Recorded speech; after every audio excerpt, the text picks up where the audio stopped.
Welcome to Straight No Chaser. So grab a glass and join your hosts, your girl MBZ, Thin Bad, and the Chief.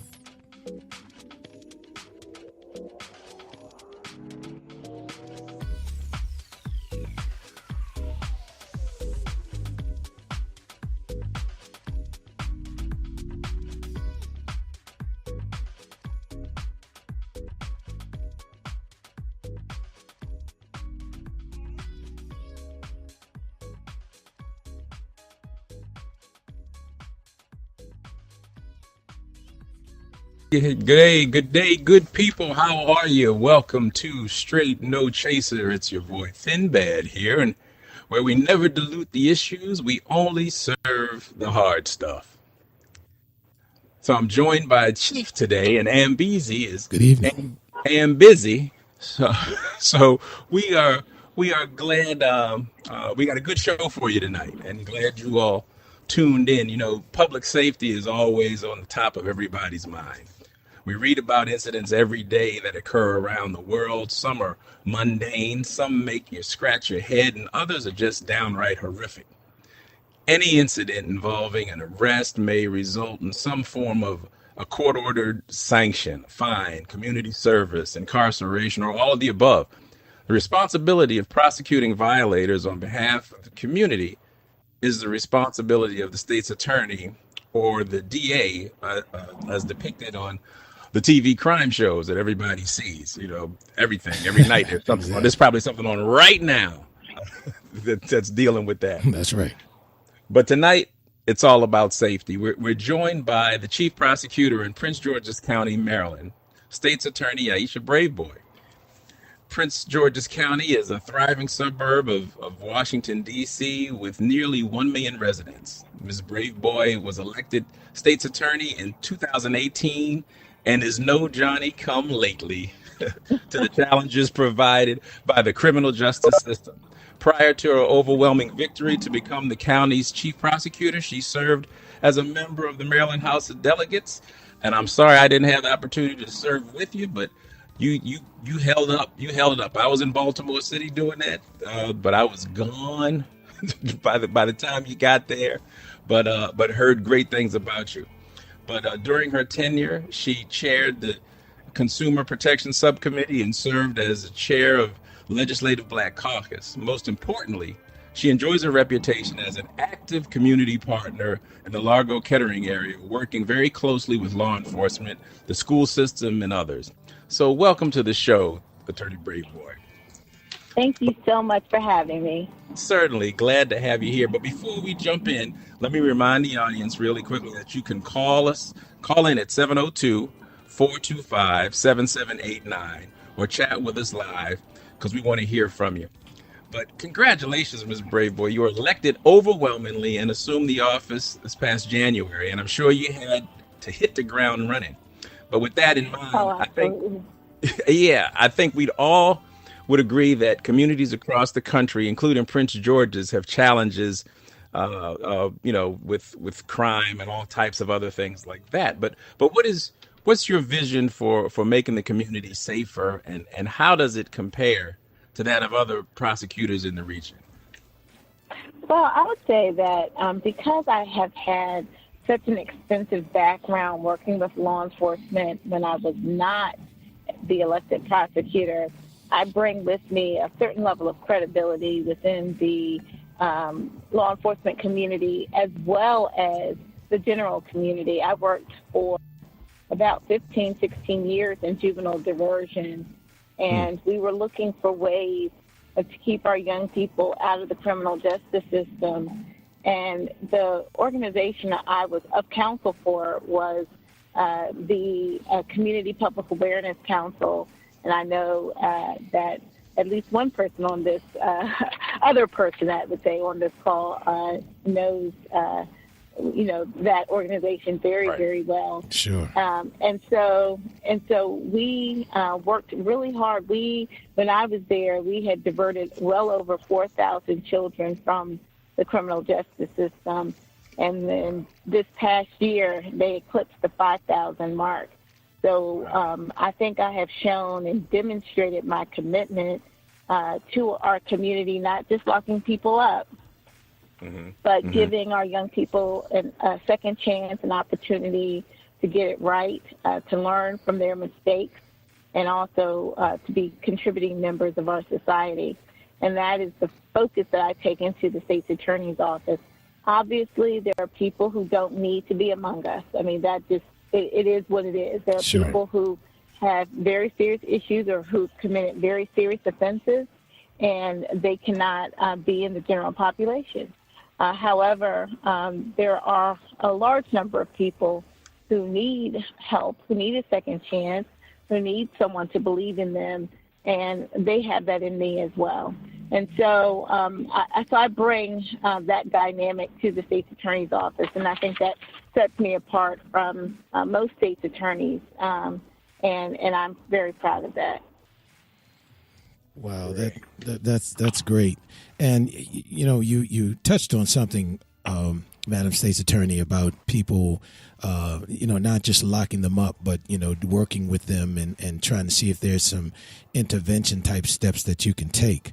And I know that your time is limited, so I wanted to jump right into something that I know was a passion of yours, and the issue with school violence has plagued the nation. And the last school shooting in Colorado left 1 dead and 8 injured. And I know that, no jurisdiction is immune from fights and things that young people do. But just looking at the whole issue of violence in the schools, what types of partnerships does your office have with the police department, school officials, and community members to sort of get ahead of these types of things? And then if that, God forbid, that awful thing does happen, what do you have available at that point? Absolutely. In fact, I just recently met with our interim CEO, Monica Goldson, around providing some constitutional law training to our students in our high schools. One of the things that everyone must understand is their rights and responsibilities as citizens in this country. And to be able to be given that type of education and understanding, I think, will help as we try to change the behaviors of our young people. Sure. They understand that they're not things just don't happen to them, right? That they are part of the whole system of this country, and they have a role to play. I think that's very empowering, and that's the message that we're going to send to them. But we are also going to let them know about the consequences of behaviors that are not conforming with society. Sure. So when they do break the law, they need to understand what those consequences are. And so we're going to provide them with that level of education. But in addition to that, we're going to start being more active in our schools. In fact, we've agreed to adopt 2 high schools that have the highest truancy rates in our county. Wonderful. And our hope is that we can turn those truancy rates around, that we can also get more students involved in activities in their school, and also ensure that they are behaving appropriately in their classrooms. Sure. So we're going to provide role models, which will be, attorneys and other professionals from our office that will do some one-on-one mentorship and counseling with the young people in the schools. Sure, and just based on the information that you've been seeing over your tenure as state's attorney, and even and you also enjoy the luxury that you had a great reputation of working with things in the community. When you combine the two, what do you think is sort of that primary thing or things that is creating that atmosphere where we are having this, it seems like a spike in violent incidents in schools across the nation? Yeah, I think social media plays a huge role in that. Okay. I think having access to to information, but then also to be able to share information about other people. There's so many fights and issues that happen in our school because someone was bullied over social media, or someone sent, a picture over social media that was, like it could be revenge porn, it could be many other things, and that spills over into our schools.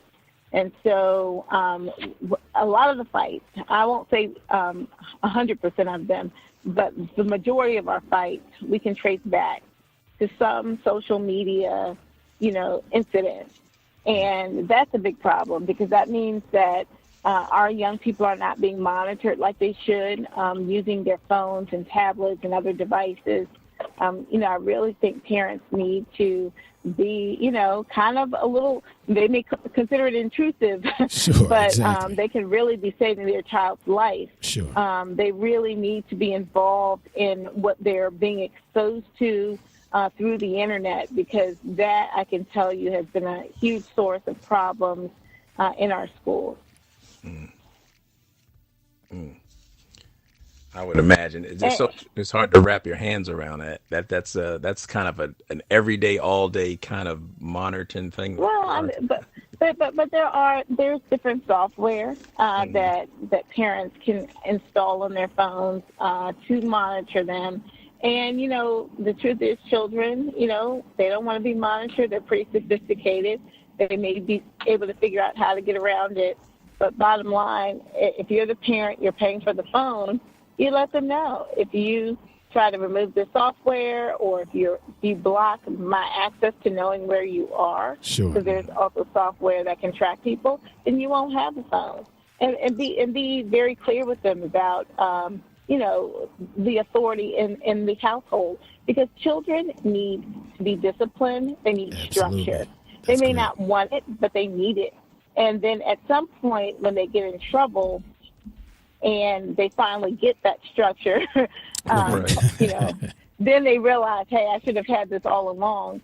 So I say, you know what, we are not our children's best friends. That's right. We have to be their parents. And I think good parenting means you have to know what's influencing your child. And that phone is influencing your child, several hours throughout the day. They have it on them. They look at it before they go to bed. They're on it first thing in the morning and throughout the day. So you have to be diligent in knowing what's influencing your child. That is correct. You can hear a scream about on the East Coast about 30 minutes ago when there's some software on my 11-year-old's phone that shuts it down at 8:30. It's out, and she's like, "That's it. That's all you got." And but you've got to be able to instill that in the it's work instilling it in not only the kids but the parents too. You're right, because that's where it starts. That's where it starts. Some of the other issues that we see, becoming, for instance, fentanyl has become a drug of choice because of its potency. What trends and patterns, if any, are you seeing in the county, and what types of sentencing are prosecutors seeking? Sure. In this with that. Well, we are. Let me just say, here in Prince George's County, the drugs that we see most frequently is marijuana and PCP. Those seem to be the two drugs that are the most frequent in terms of